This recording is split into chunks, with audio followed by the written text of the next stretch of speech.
चलते हैं। सीबीआई ढूंढ रहा है एनएससी के खोए हुए लैपटॉप का सुराग।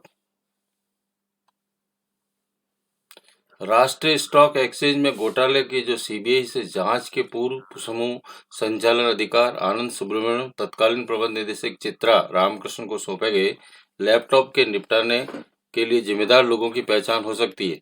इस सप्ताह में शुरुआत में सीबीआई ने सुब्रमण्यम को एक कथित घोटाले के सिलसिले में गिरफ्तार किया है, जिसमें कुछ स्टॉक ब्रोकरों को भी लोकेशन सुविधा माध्यम से फिर उसके बैकअप सर्वर में लॉगिन की अनुमति देकर 2010 से 2014 तक इस एक्सचेंज की डेटा फीड तक तरीज में पहुंच दी गई है।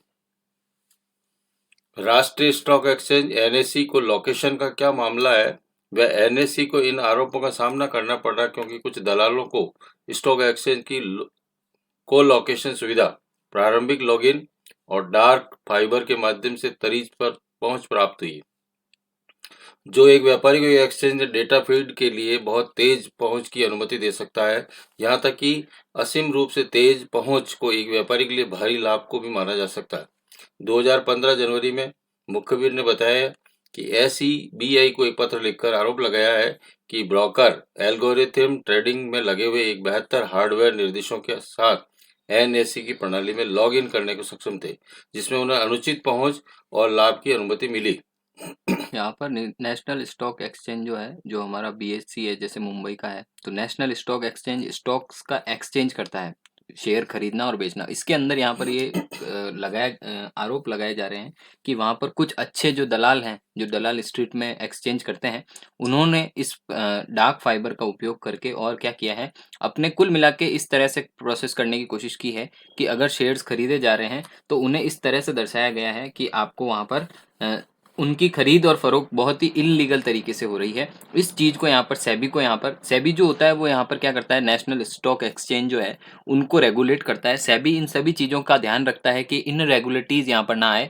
पूर्व में आपने अगर एक चित्रकला जो चली थी, कहने का मतलब मेरा यह है, एक वेब सीरीज जो चली थी उसके अंदर हर्षद मेहता, जो बहुत ही बड़ा स्कैंड यहाँ पर भारत के अंदर हुआ था, उसके अंदर भी सेबी का जो रोल रहा था, सेबी इसी तरह से न्यूट्रली वर्क करती है। तो वो सारी चीज़ें रेगुलेट करती है कि पैसे की अनियमितता कहाँ पर हो रही है और ट्रांजेक्शन की अनियमितता कहाँ दिखाई जा रही है। तो उन सभी चीज़ों को यहाँ पर जो लूप पोल्स होते हैं उनको यहाँ पर निगरानी करता है। तो सेबी का यहाँ पर बहुत बड़ा काम होता है देश के अंदर नेशनल स्टॉक एक्सचेंज को यहाँ पर रेगुलेट करना। और छोटी ट्रेडिंग कंपनियां जो होती है वो अपना ट्रेड ऑनलाइन सेलिंग और बाइंग के थ्रू करती है। तो इस माध्यम से देखा जाए तो यहाँ पर इस पूरे सिस्टम के अंदर, ऑनलाइन सिस्टम के अंदर हार्डवेयर का प्रयोग करके यहाँ पर इस सिस्टम को लॉगिन किया गया है और उसके अंदर उनकी रेटें जो होती है उसके अंदर कुछ बदलाव किए गए। तो वो सारा मैटर यहाँ पर सामने आया है सेबी के सामने। जनवरी 2015 में एक मुखबिर एसईबीआई को पत्र लिखकर आरोप लगाया है कि एक ब्रोकर एल्गोरिथम ट्रेडिंग में लगे हुए थे, 72 हार्डवेयर निर्देशों के साथ एनएसई या नेशनल स्टॉक एक्सचेंज प्रणाली में लॉगिन करने में सक्षम थे, जिसमें अनुचित पहुंच और लाभ की अनुमति ले ली उन्होंने। इस अनुचित पहुंच का मुद्दा 12-14 में भी संबंधित था, जबकि एनएसई का एक यूनिक कॉस्ट प्रणाली के माध्यम से मूल्य की जानकारी का प्रसार करता था। ऐसी प्रणाली में एक के बाद एक सदस्य को सूचना प्रसारित की जाती है। सेबी को लिखे मुखबिर पत्र में आरोप लगाया कि एनएससी को लोकेशन केंद्र में कई वर्षों से जटिल बाजार का हेरफेर हो रहा है। इसने यह भी कहा कि एनएससी ने गैर सूचीबद्ध इंटरनेट सेवा प्रदाता और कुछ स्टॉक ब्रोकरों के माध्यम से इस परिसर को फाइबर केबल बिछाने की अनुमति दी थी। तो सेबी में यहाँ पर ये बात बोली जा रही है कि आई इंटरनेट सर्विस प्रोवाइडर जो होते हैं उनके माध्यम से यहाँ पर इंटरनेट के माध्यम से अभी सब काम ऑनलाइन हो गया है, पूरा प्रोसेस, पूरा मार्केट ऑनलाइन है। तो इस समय भी यहाँ पर शेयर मार्केट में भी इसी तरह की इनरेगुलरिटीज मात्र इंटरनेट सर्विस प्रोवाइडर की मदद से की जा रही है, जहाँ पर जो डेटा है उसको यहाँ पर हाई स्पीड से भेजने का ऑप्टिकल फाइबर के द्वारा इस तरह के प्रोसेस किए जा रहे हैं। और उनसे क्या होता है कि इस परिसर में ऑप्टिकल फाइबर केबल लगाने से डाटा का यहाँ पर नियंत्रण किया जा रहा है। कुल मिला के यहाँ पर है कि कुल मिला के कुल जमा बात ये आती है कि ये जांच का विषय बन चुका है। अब सीबीआई इस बारे में क्या कह रही है, तो केंद्रीय जांच ब्यूरो जो है भारत की ओर से शीर्ष जांच एजेंसी है, ये केंद्र सरकार या किसी भी सरकार के न्यूट्रल रहती है, ये अपना काम न्यूट्रली तरीके से करती है। इसे देख रेख कार्मिक विभाग, कार्मिक पेंशन और लोक शिकायत मंत्रालय भारत सरकार द्वारा की जाती है, प्रधानमंत्री कार्यालय का हिस्सा है। मतलब ये एक हिस्सा तो प्रधानमंत्री कार्यालय का है, पर ये कार्य जो करता है वो न्यूट्रली तरीके से करता है, कहाँ पर किस तरह की आवश्यकता होती है वहां पर। दूसरी ओर केंद्रीय सतर्कता आयोग जो है भ्रष्टाचार निवारण अधिनियम के तहत जांच का प्रभारी है। यहाँ पर केंद्रीय जांच का भी यहाँ पर प्रभारी बनाया गया है। भ्रष्टाचार निवारण अधिनियम को यहाँ पर यह भारत की नोडल पुलिस एजेंसी के रूप में कार्य करता है। इंटरपोल सदस्य देशों की ओर से जांच का समन्वय भी करता है। इंटरपोल जो है वो एक पुलिस एजेंसी है, ठीक है ना। नोडल पुलिस एजेंसी जो है इंटरपोल है, उसके नोडल एजेंसी के अंदर भी यहाँ पर करता है। इसके तहत यहाँ पर इसका 65 से 70% दोष सिद्धि रिकॉर्ड है, और जो इस दुनिया का सबसे बड़ा जांच संगठन के बारे में बराबर रहता है। मतलब सीबीआई का यहाँ पर इतना बड़ा है कि वो दोष को यहाँ पर पूर्ण रूप से सिद्ध करने का प्रयास करते हैं, अगर होता है तो। और कुल मिला के कार्रवाई जो की जाती है उसमें न्यूट्रली तरीके से दोष को साबित किया जाता है, अगर है तो। सीबीआई को दिल्ली के विशेष पुलिस स्थापना अधिनियम 1946 के जांच करने की शक्तियां प्रदान की है। मतलब यहाँ पर जो इसका निर्माण हुआ है वो दिल्ली पुलिस से ही हुआ है। दिल्ली पुलिस ही यहाँ पर इसका जांच का अधिनियम बनाया गया है। ये अधिनियम 1946 के अंदर हुआ था। चुनौतियां क्या क्या है, तो सीबीआई अपने कार्य को अत्यधिक राजनीतिक हस्तक्षेप के कारण भारत के सर्वोच्च न्यायालय द्वारा अपने मालिक की आवाज में बोलने वाली बंदी तोता करार दिया गया है। मतलब सबसे बड़ी बात यह है कि राजनीतिक पार्टियां अपने वैचारिक फायदे के लिए यहाँ पर सीबीआई का उपयोग करती है। जब कोई मामला ऐसा हो जहाँ पर जैसे एक नेता का ही हो, तो वहाँ पर सीबीआई को भेज दिया जाता है। तो सीबीआई यहाँ पर न्यूट्रली वर्क नहीं कर पाती है कभी कभी, ठीक है ना। आमतौर पर ये करने का प्रयास पूरा करते हैं, पर कभी कभी ऐसा होता है, तब यहाँ पर चुनौतियां सामने ज्यादा होती हैं। तो सरकार के यहाँ पर कुछ सदस्यों द्वारा या फिर जो सत्तारूढ़ पार्टी है वो विपक्षी पार्टी के अंदर भी सीबीआई की जांच बैठा देती है। जो सरकार जा चुकी है उनके कार्यकाल में जो कार्य हुए हैं उनके ऊपर भी कभी कभी सीबीआई जांच इस तरह से बैठाई जाती है। तो ये जो शब्द बोला गया इसका अर्थ शाब्दिक रूप से सर्वोत्तम नहीं होता है, ये सिर्फ शब्द बोला गया है किन्हीं किन्हीं केसों के लिए। वर्तमान सरकार द्वारा उपयोग अक्सर कुर्माकुम को छिपाने, अपने जो कर्म है उनको छिपाने, संगठनों को सहयोगों को नियमन नियंत्रण कर रखने और राजनीतिक विरोध को दूर करने के लिए किया जाता है। तो ये बात यहाँ पर साफ होती है। न्यूट्रली वर्क करना थोड़ा मुश्किल हो जाता है इन एजेंसियों के द्वारा। एजेंसियों की छिपाई हुई सुधार करना, और ऐसी एजेंसियों की जब तक की सबसे बड़ी चुनौती यहाँ पर इनमें से एक यही रहेगी कि बोरफोर्स कांड और हवाला कांड, संत सिंह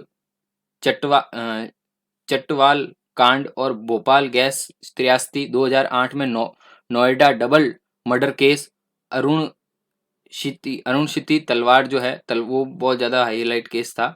कई उच्च स्तरीय मामलों की यहाँ पर गलत संचालन के लिए ऐसे दंडित किए जाते हैं। अगर कोई ऐसे मामले होते हैं जहाँ पर गलत जांच दंडित होता है, तो वहां पर सीबीआई का कार्य बहुत ज्यादा महत्वपूर्ण होता है। सीबीआई बहुत बारीकी से किसी मामले की जांच करती है। सीबीआई की सूचना का अधिकार अधिनियम के प्रावधानों से मुक्त है, और जिसके लिए परिणाम स्वरूप इस सार्वजनिक जवाबदेहीता को प्रभावित अभाव है। यहाँ पर सबसे बड़ी बात यही है कि यहाँ पर अभाव रहता है। कमियों के प्रमुख कारण यहाँ पर इनमें से एक यह है कि सरकार द्वारा सीबीआई कर्मचारियों को कूल प्रबंधन जिसमें कुप्रबंधन जहाँ पर सही तरह से सिस्टमेटिक रूप से यहाँ पर मैनेजमेंट नहीं हो, और इसमें एक असक्षम और बेवजह पक्षपातपूर्ण भर्ती नीति शामिल है। यहाँ पर इनकी जो भर्ती प्रक्रिया होती है वो थोड़ी सी पक्षपातपूर्ण है और कुप्रबंधन है, ऐसा इसमें कहा गया है लेखक के द्वारा। हमें अभी इसमें जिस तरह की सामने आती है बातें उसको ही हम यहाँ पर बताने का प्रयास कर रहे हैं, जिसका उपयोग इष्ट अधिकारियों को यहाँ पर लाने के लिए किया जाता है, और जो स्वभाव संगठन के लिए हानिकारक साबित होता है। मतलब अगर किसी सत्तारूढ़ पार्टी का सदस्य, कोई अच्छा सदस्य जो ब्यूरोक्रेट है, वो अगर यहाँ पर उनके संपर्क में है, तो वह अपने बात मानने वाले व्यक्ति को ही यहाँ पर अधिकारी नियुक्त करते हैं। ये आज से नहीं, ये काफी टाइम से बनी स्थिति है, चाहे वो राज्य सरकार हो चाहे वो केंद्र सरकार हो। यहाँ पर इन सरकारें अपने फायदे के लिए अपने ही व्यक्ति को अपनी बात मनवाने के लिए नियुक्त करती है। तो सीबीआई में भी ये सबसे बड़ी बात यहाँ पर सामने आती है।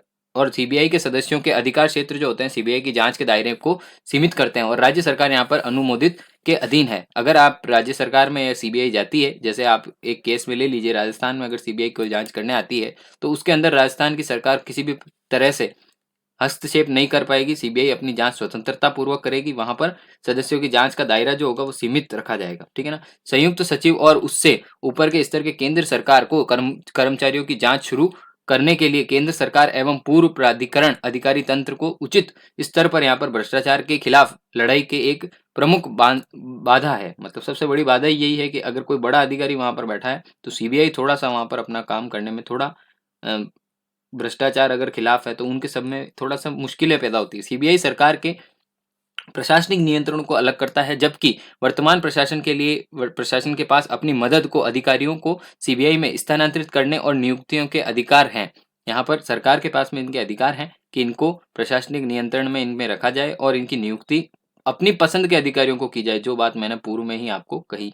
और तब तक जांच एजेंसी को स्वायत्तता की कमी होगी जब तक स्वतंत्रता की जांच में असमर्थता होगी। वास्तविकता है न्यूट्रल अगर वर्क नहीं कर पाएगी, सरकार का अगर प्रेशर रहेगा तो वहां पर जांच में असमर्थता सामने आएगी।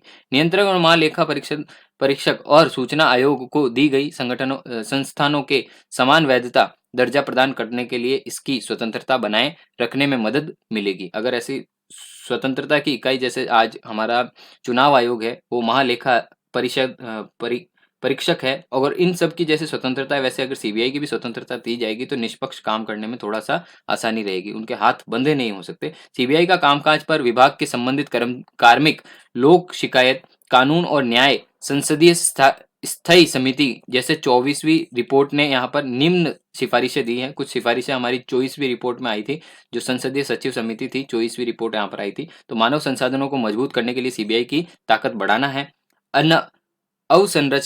संरचनागत सुविधाएं हैं जो उन्हें अधिक निवेश करना होगा, मतलब ज्यादा से ज्यादा फैसिलिटीज यहाँ पर दी जाए। वित्तीय संसाधनों में यहाँ पर बढ़ावा दिया जाए और साथ ही साथ प्रशासनिक सशक्तिकरण यहाँ पर और जवाबदेही यहाँ पर बनाया जाए। सीबीआई के अतिरिक्त अधिकार जो हैं, अधिकार क्षेत्र जैसे भारतीय संविधान की सूची 7 के अंदर ही संघीय व राज्य समवर्ती सूची जो है उसके संबंध में यहाँ पर स्थापित किया जाए कि अतिरिक्त अधिकार यहाँ पर दिए जाए। ये सीबीआई के कार्य और हमने यहाँ पर इस केस के बारे में आपको बताया। I hope